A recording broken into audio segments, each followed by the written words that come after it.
Today's Elko Live is featuring two candidates in the running for Nevada Senate District 19.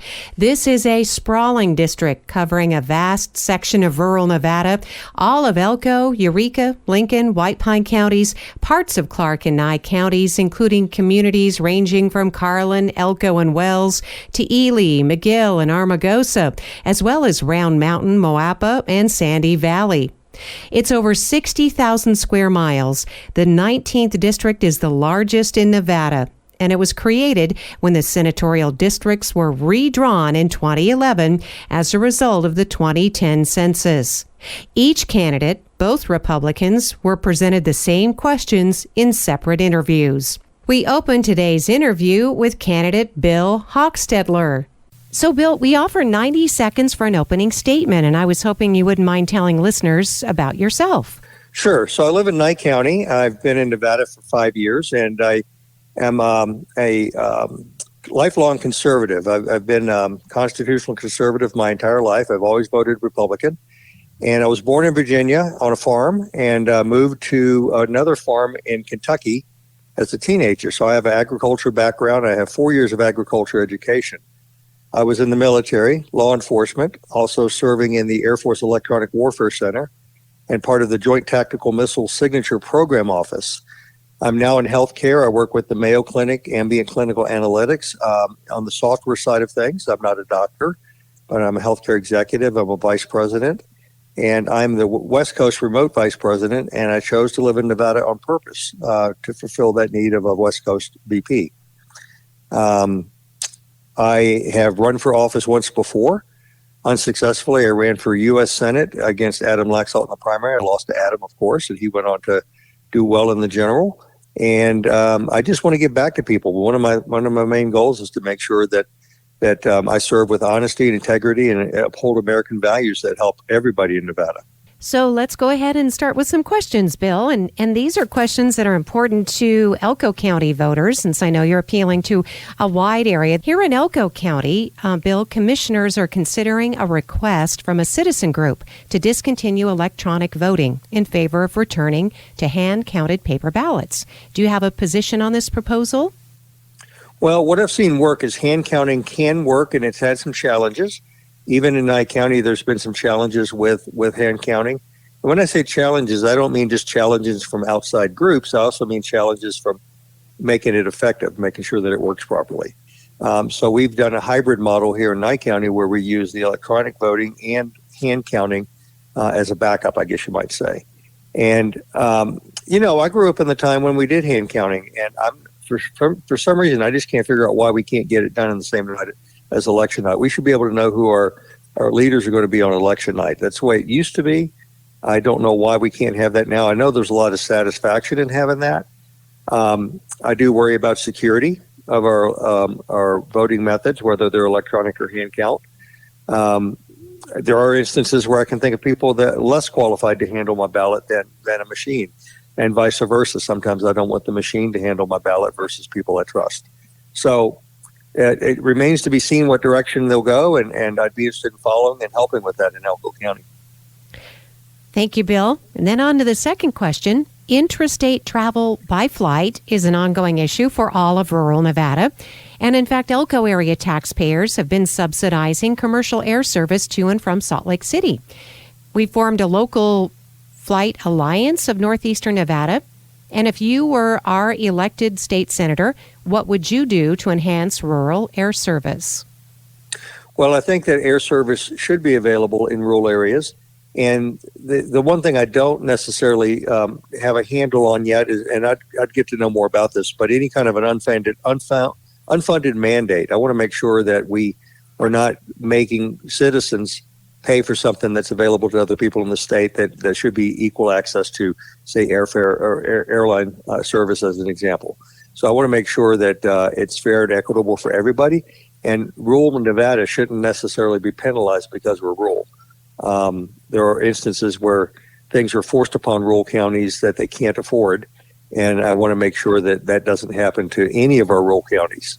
And then on to question number 3, talking with Bill Hockstedler, who is a candidate for the Nevada Senate seat, District 19.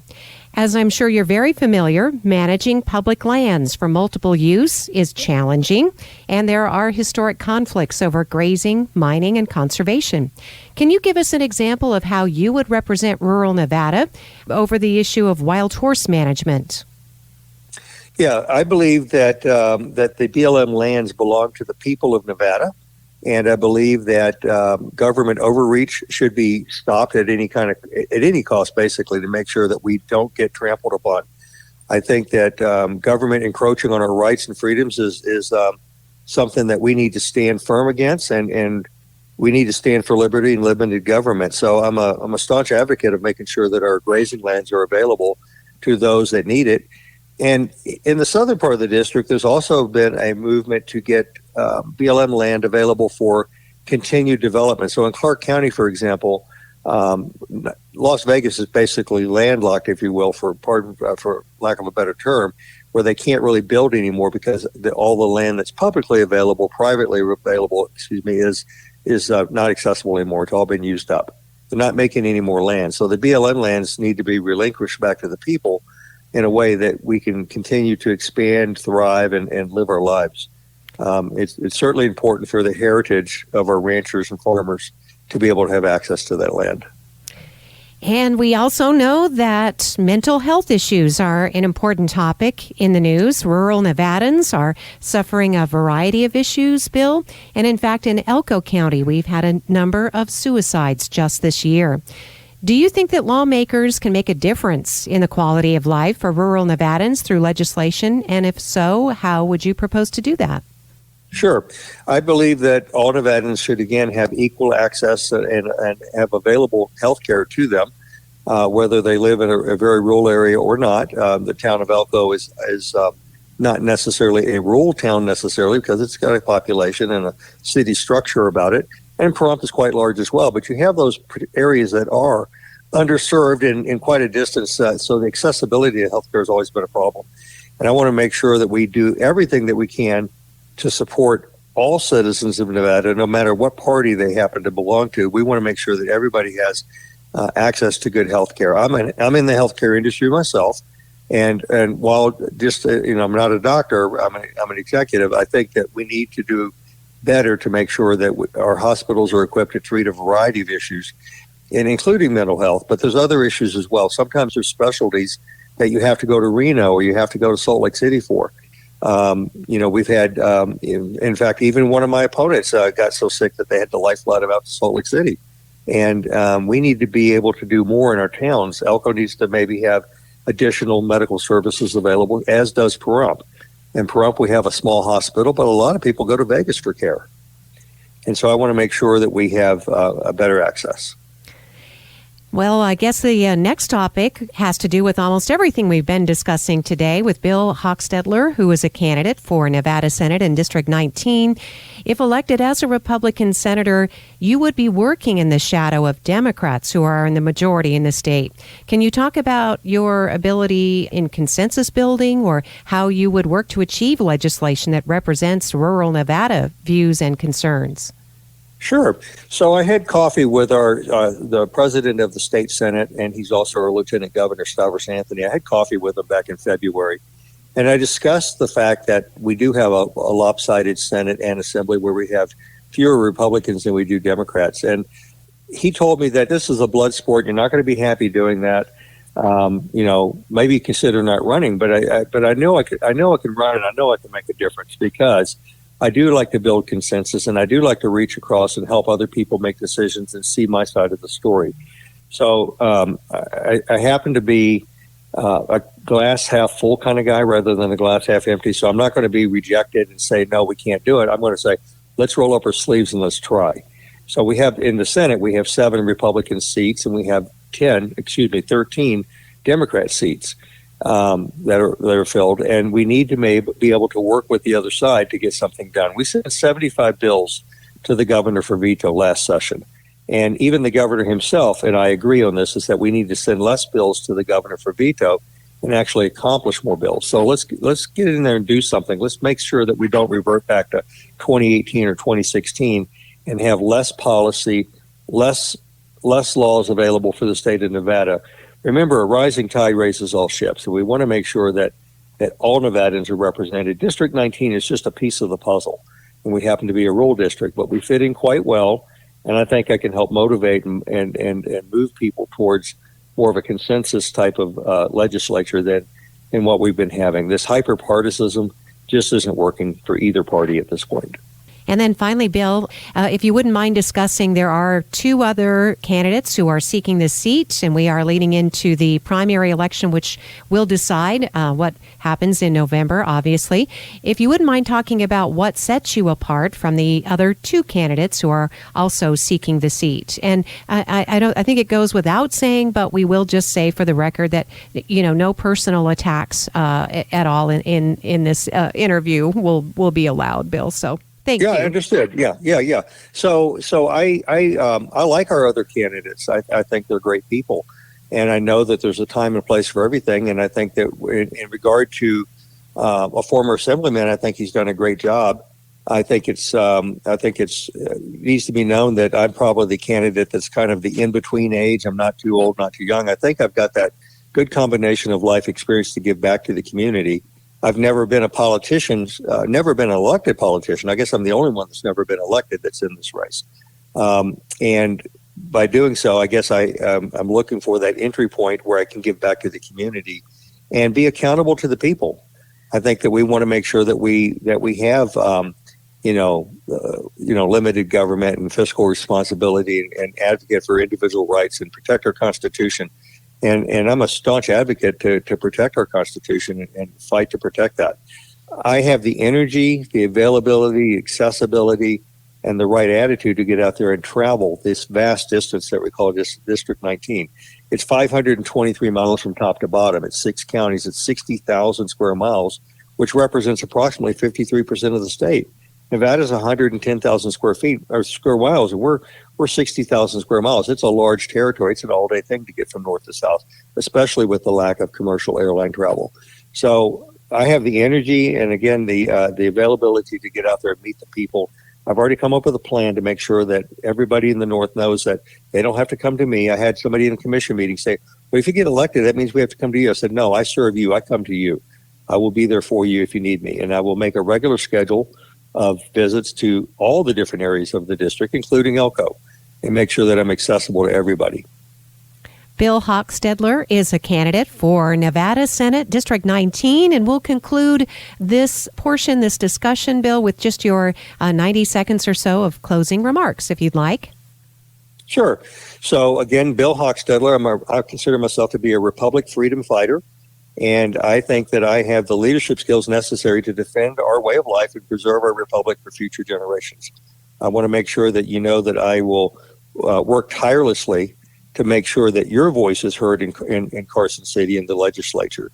I will do a good job of representing all of us in this district, and I will do a good job of representing the needs of all Nevadans to make sure that we get the positive outcomes that we need as a thriving and diversified economy in this state. I believe in opportunities, I believe in education, and I believe that we need to make sure that we uphold the Constitution and uphold the rule of law and ensure that government remains accountable to people. That's my place, is to make sure that we're accountable to people. And I would like to encourage everybody in Elko County and all the other areas that might be listening to this, that on Election Day that you vote for William Hockstedler, and next to my name on the ballot it says William Hockstedler, win with Hock. And I just want everybody to know that I'm a true champion for the people. Thank you, Bill. Thanks for being on the program today. We appreciate your time. Okay, great. Thank you very much. We are continuing today's Elko Live program featuring candidates, at least 2 of the 3 candidates seeking Senate District 19. And we offered 90 seconds for opening statements. And we also have a series of 5 questions, and we'll conclude with a 90-second closing statement. As we continue with our candidate, John Ellison, we pose the exact same questions to candidate Ellison as we did to candidate Hockstedler in separate interviews that were within minutes of each other. Okay, thank you very much, Lori. I was born and raised in Elko, and we're raised in ranching, of course, and most people know that. And then we're businesses. We have some business here in Elko. but we devoted our life to this community in the state of Nevada. We were on the planning commission, and then they asked me to run for city council, and then I was there, and then also to the Elko County Commissioner with issues of pertaining to roads, how I ended up there, thanks to Charlie Myers. And then with the other thing was then John Carpenter was termed out, and he asked me to run, and we ran and won that. So I've got probably the most experience than anybody out there. It's I've got city, which learned budgets, county, which is roads and issues pertaining to all Elko County and the rest of the state. Then also as a legislator to learn about what bills and how to get bills out and what we got to do in the future. All right. Thank you, John. Let's move on now with some questions. And again, these are questions posed to both candidates. Elko County Commissioners are considering a request from a citizen group to discontinue electronic voting in favor of returning to hand-counted paper ballots. What is your position on this proposal and why? Well, the biggest fear that I have right now, Lori, is everybody wants to make sure we got a fair system. The big thing that I'm worried about is, are they going to be able to get the votes counted and get them to, tallied up and then get them to the people right away? Because, sometimes you start counting a lot of ballots, you might be a while. So you are not sure. You don't have a position. Oh, no, I think it's a great idea if you could do it, but I just don't think you can. And the reason is Elko County is so big. You've got Windover, and you've got Wells, you've got Jackpot, you've got all these small counties that's got to get their ballots in. If they're going to hand count them, that's going to be pretty rough. So I think that right now they just got to make sure that they audit the machines they've got and use the machines they've got. Thank you, John. John Ellison is a candidate for Nevada Senate in District 19. The second question has to do with intrastate travel by flight. That's an ongoing issue for rural Nevada. Elko area taxpayers have been subsidizing commercial air service to and from Salt Lake City. And now we have a local flight alliance, a regional alliance. If you were elected our state senator, what would you do to enhance rural air service? Well, Pete and I got that passed through committees twice.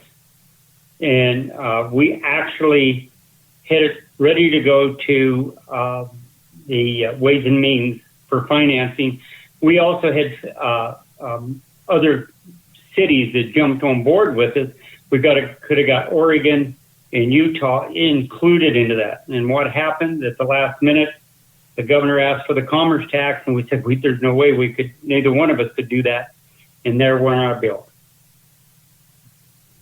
So we're in favor of doing whatever we can to do that, because we've been doing this forever, trying to get the flight service back here. We also need a flight to Reno. How many school teachers use that to go back and forth? So it's important, highly important to get this air service back in. And I'll fight to the death. And actually, the last session, Bert Gurr and them guys did a great job. The biggest thing is we just got to get the offsets with it, and I think we'll get it through. All right, John. And now we're moving on to a third question. This one has to do with managing public lands for multiple use. We know it's challenging. There are historic conflicts over grazing, mining, and conservation. Can you give us an example of how you would represent rural Nevada in this issue, perhaps over wild horse management? It seems to be a topic these days. Well, we've been working on this for years. And worked on it when I was a county commissioner and chairman over Nevada Association of Counties. We worked on this a lot, trying to get a lot of this resolved. The biggest thing they've got to start with is the checkerboard squares up and down the railroad. You see ranchers in there, private land in there. They need to get these up and either release them back to the state or the counties that they lie in. If they don't, you're going to have these empty spots up and down the road. As far as the public lands go, there's so many issues out there, and we're strong supporters of Nevada maintaining its own rights to public lands. And you'll never see that happen 100%, but at least get out there and get the dialogue back to talking again. And we worked hard trying to make this thing work. We're just hoping we can cross our fingers and we can cross that again. But I've been on public land since I've been at the legislature, and that is seven terms. So you know how that went, and we worked hard trying to get some of these issues done. Wild horses are, the biggest thing they got is they've got to do a way to get water into some of these areas with the wild horse, because, they get into some of these riparian areas and they stomp them down. Then the deer and the antelope and the other hunting animals they can't get to. They stomp them down so bad. So they got to figure a way that they can get them into an area that there is water, and they could do it by troughs and feedways. Thank you, John. John Ellison is our guest today as we're talking about the race for Senate District 19, which is a huge area of rural Nevada. So, John, this next topic is about mental health. We know rural Nevadans suffer a variety of mental health issues, and sadly, there have been numerous suicides in Elko County just this year. How can lawmakers make a difference in the quality of life for rural Nevadans through legislation? Well, I put a bill in and to make sure that we could address some of this stuff for early, catching this in the school district. What we did was put a bill in, and Ms. Vega showed up and helped testify, and we got it through and got it put it in, that they would do this in the schools, and they would put it in their curricula to help teach and what to watch for with their friends or family or anybody. We could try to get help to them, and that was a good bill, and it worked out really good. The big thing is we need more people out there on the ground, and we asked for that to go back to Ways and Means. It's so important. If we don't have enough psychologists. Well, we got, Lori, I think one in Elko. We need to get people out here. We get them trained, but the problem is they can't keep them because the salaries are too low. That's one of the biggest issues we're facing, and we've got to address that through the state, and I'm sure that the governor will work with this. Well, John, that's a good segue, too, to this question about being a Republican senator. If elected, you would be working in the shadow of Democrats who are in the majority. So can you talk about consensus building, maybe explain how you would work to achieve legislation that represents rural Nevada views and concerns? Well, the governor I think the governor's done a great job. And we've always tried to work with both sides. Matter of fact, the Democrats and myself both worked to try to get the suicide awareness program into the schools. And we start with an early age. And, that was across party lines. And I worked with Marilyn Kirkpatrick for how long? And John Lee. I mean, the thing of it is you got to try to see if you can make a bill that's iffy to a good bill, and everybody works on it together. So that's the only way you're going to get it done. But they're going to probably take, I'm hoping there'll be changes in the assembly that we can tighten that up a little better. And that's when you can make things work.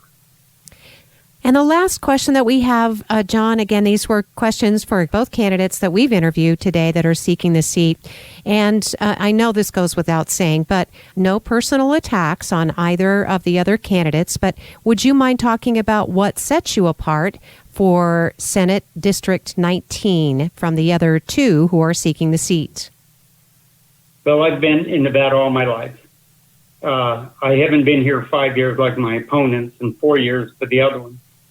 The reason I think that I'm the best candidate for this position is because I've got the experience. The other thing is I've got 67 on this sheet of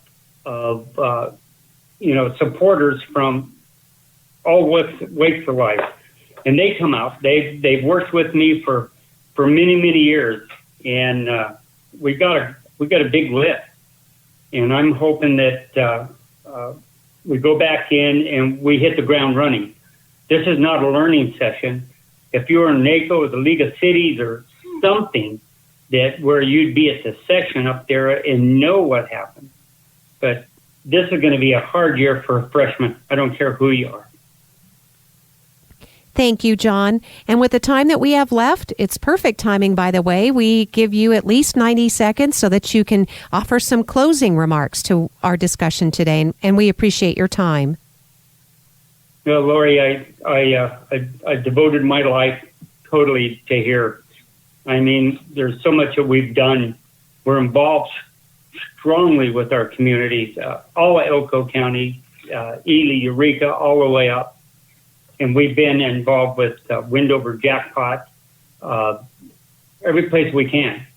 So we're born and raised here. We know what's here out there in the rural areas. We know what the wild horses do. We know what cattle does. We know what mining is. And we can't just keep taking and putting more and more onto mining and expect it to come out even. It's not going to happen. So what we got to do is we got to work close with mining and some of the issues that they've got. Everybody seems to think, we went through a bad battle when they wanted to change how the net proceeds of mining went. And so we fought that battle pretty hard. And if somebody doesn't know mining, have been to mining, I've worked up there a lot. Both my son-in-laws worked at the mine. So without mining, it's a gold part of our state, and we've got to get behind them. We got to make it work, and we got to work with them, not keep putting bills against them. John, thank you very much for your time. We appreciate that. Thank you, Lori. Again, we just want to remind listeners that early voting for this primary election is underway, although it ends Friday, June 7th, leading up to the June primary election, which is Tuesday, June 11th. Early voting for the general election will come right around in October. That will begin October 19th through Friday, November 1st. And the general election is November 5th. Anyone who has questions about their voting registration, you can register to vote the day of the election if you choose to do so. You can find out more online